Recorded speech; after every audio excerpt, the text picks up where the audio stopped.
আসসালামু আলাইকুম। আপনাদের জন্য নিয়ে আসছি খুবই মজাদার আর সুস্বাদু গরুর মাংসের কাটারি গুস্ত। এখন রেসিপির জন্য লাগবে রসুন, শুকনো মরিচ, যেটা মাস্টলি দিতেই হবে।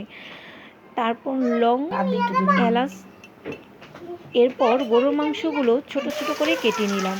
তেলের ভেতর পেঁয়াজগুলো দিয়ে সুন্দর করে কষিয়ে নিলাম। এরপর মাংসগুলো দিয়ে সুন্দর করে নাড়াচাড়া করে কাঁচামরিচ দেওয়া হলো। এরপর সুন্দর করে কাঁচা এরপর লঙ্কা দিয়ে ফুটন্ত গরম পানি দিয়ে নাড়াচাড়া করে ফুটন্ত গরম পানি দিয়ে দিতে হবে। গরম পানি দিয়ে সুন্দর করে মাংসটাকে সিদ্ধ করে নিতে হবে। সিদ্ধ এমনভাবে সিদ্ধ করতে হবে যাতে মাংসের ভিতরে কোনো কাঁচা অবস্থায় না থাকে।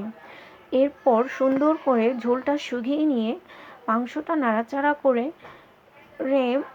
দেখতে হবে মাংস নরম হয়েছে কি না। এরপর আপনারা নাড়াচাড়া করে দেখে সুন্দর একটা বাটিতে সার্ভ করে নেবেন। এই তো হয়ে গেল গরুর মাংসের কাটারি গোস্ত। চাইলে আপনারাও ট্রাই করতে পারেন মজাদার সুস্বাদু গরুর মাংস।